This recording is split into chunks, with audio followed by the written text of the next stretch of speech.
Hey everyone, welcome back to my channel, and in this video we are going to be comparing the Ryzen 5 7500F, which is also the cheapest Ryzen 7000 series CPU you can get, against the Ryzen 9 7900X. So at first glance you might not think this is a fairly fair competition.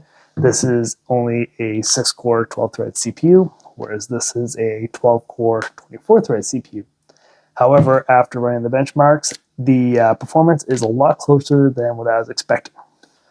So before moving on, I'd really appreciate it if you would subscribe to the channel, like the video, comment down below. I try to respond to all comments that I receive.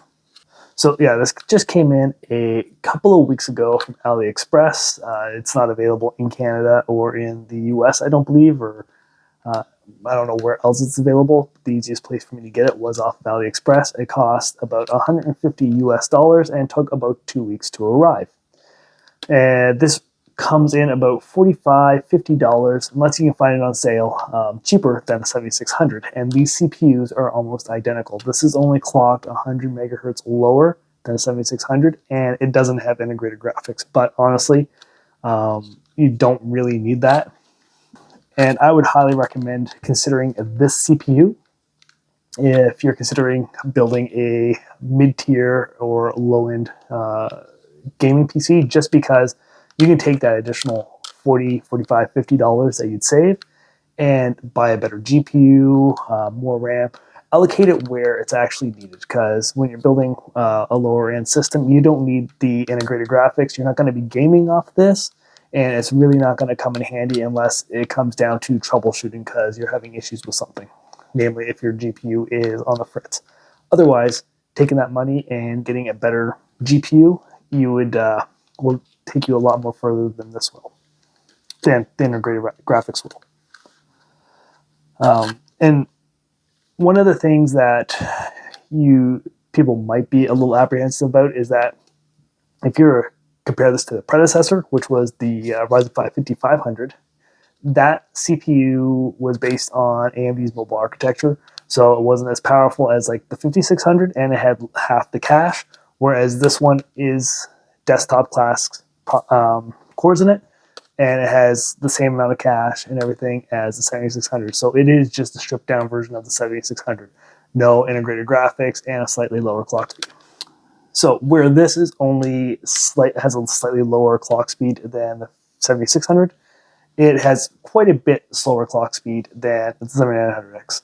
This is rated to boost up to 5.5 gigahertz, where this is only rated to boost 5 gigahertz. So this does have quite a bit of an advantage over this, not just in cores, but also in single core performance.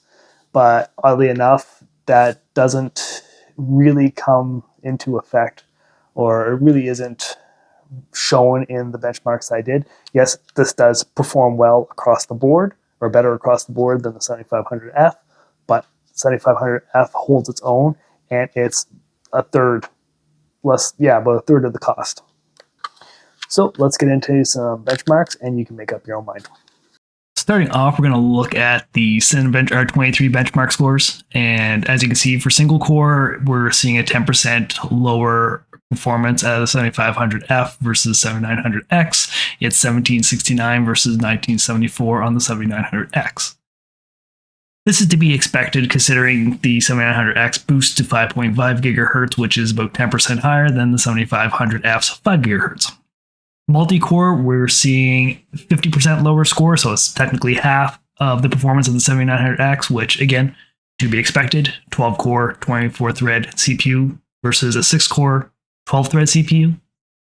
Now moving on to the games that we tested at 10. So we tested games at 1080p, 1440p, and 4K. Everything except for Starfield, Star Wars Jedi Survivor, and Hogwarts Legacy was ran using in-game benchmarks. Starfield, Star Wars Jedi Survivor, and Hogwarts Legacy were benched using actual gameplay.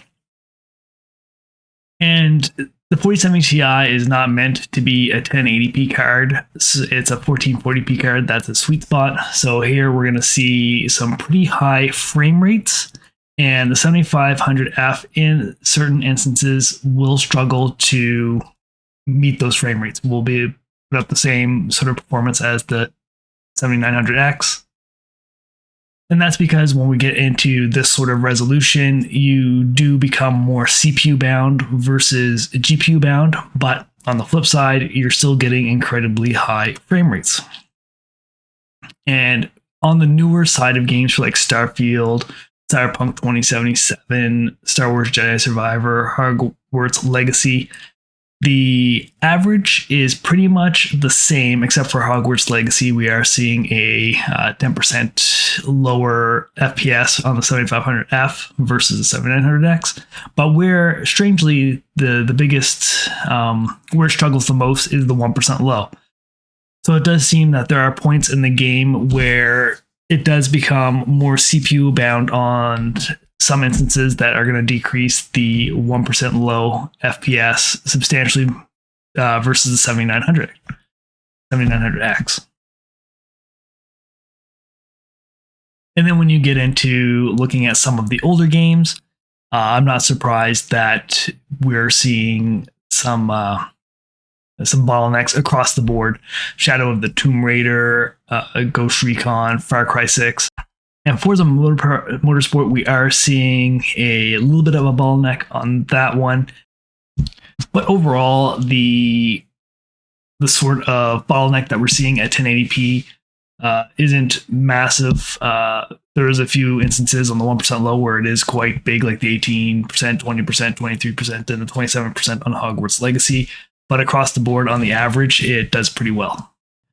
Now, moving on to 1440p, this is where the 4070 Ti is really meant to be. You're going to get pretty good FPS out of it at this resolution. And we can still see that for the average, the bottleneck has come down a bit. With Hogwarts Legacy, it's only 5%. Far Cry and Forza Motorsport were a little over 10%. And the rest of them, that bottleneck is pretty negligible when you're talking 150 to 160 FPS or 207 to 213 FPS. That change isn't very big. And for the lot of the part, we're seeing like 0%, especially at the AAA titles that are the newer ones. There's practically no variance there. And then even at the 1% low, when you're looking at, again, Cyberpunk 2077, Starfield, those are pretty much bang on. Star Wars Jedi Survivor has a slightly lower bottleneck, but we're talking 51 FPS versus 54, so a 3% difference is not that big. Again, the biggest ones are kind of carried over from 1080p, Hogwarts Legacy, Forza Motorsport, and Far Cry 6.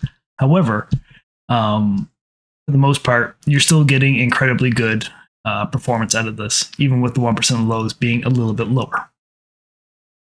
Now, moving on to 4K, this is where I started to see some pretty weird performances. I reran these tests several times, and I kept getting the same sort of performance, sort of benchmarks.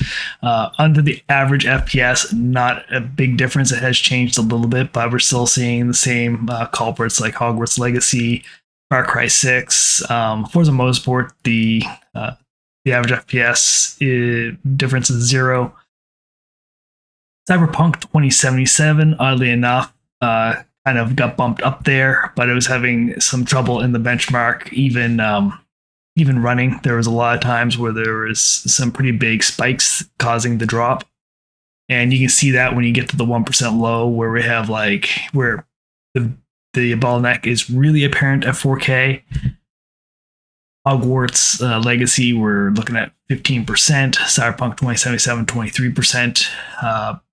Far Cry 6 and Cyberpunk 2077 actually had the, using the benchmark, had the worst performance. There was a lot of frame time spiking going on there, so there's something going on with those benchmarks. I will be doing a more in-depth test with the 7500F using strictly gameplay and not relying on the benchmarks, and that will come at hopefully not too far in the future, maybe next week, if even before that, because you can never really trust the in-game benchmarks. There's only so much that they can tell you.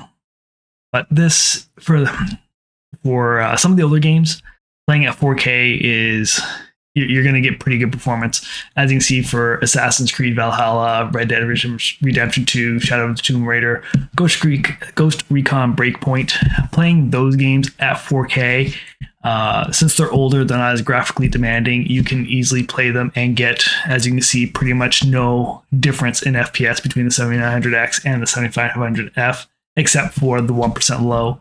But you're still getting pretty good results there. So when you move on to some of the newer titles, that it struggles, especially at the 1% low. The average works out to be okay, but the 1% low really brings it down.